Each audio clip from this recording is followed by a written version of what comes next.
دوستو، انسان بھی باکمال ہے۔ ڈراموں میں اداکاروں کے دکھ درد دیکھ کر رو پڑتا ہے، لیکن اصل میں لوگوں کے دکھ درد کو ڈرامہ سمجھتا ہے۔ ہر بار قصور تربیت کا نہیں ہوتا، بعض اوقات کچھ رنگ صحبتوں کے بھی چڑھتے ہیں۔ قدر کرنی ہے تو زندگی میں کرو۔ چہرے سے کفن اٹھاتے وقت نفرت کرنے والے بھی رو پڑتے ہیں۔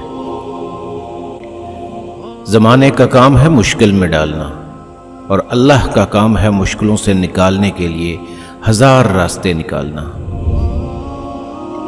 جو شخص اتنی محبت، اتنے خلوص اور اتنے اعتبار کے باوجود بھی آپ کا نہیں رہا، تو یقین کریں کہ وہ کبھی بھی کسی کا نہیں ہو سکتا۔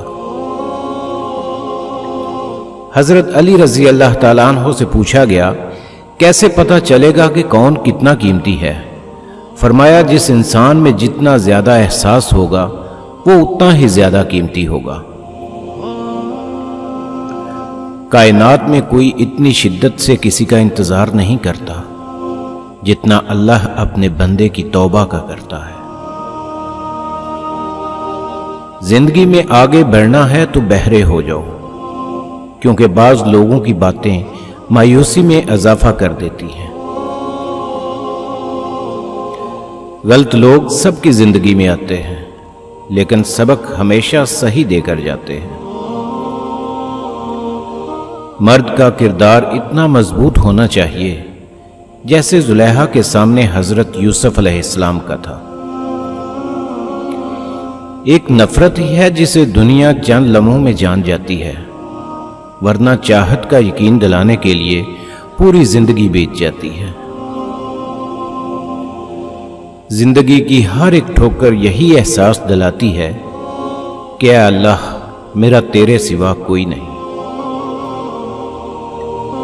گردن اٹھا کر آسمان کی طرف دیکھا کرو، وہ دیکھتا بھی ہے، سنتا بھی ہے اور مسکراتا بھی ہے۔ دوستو، ہر انسان اپنی زبان کے پیچھے چھپا ہوا ہے۔ اگر اسے سمجھنا ہے تو اسے بولنے دو۔ نصیحت کیجئے مگر شرمندہ نہ کیجئے۔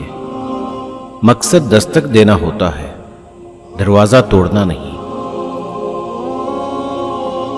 بعض کامیاب لوگوں کے پیچھے وہ استاد بھی ہوتا ہے جو کہتا ہے تم زندگی میں کچھ نہیں کر سکتے۔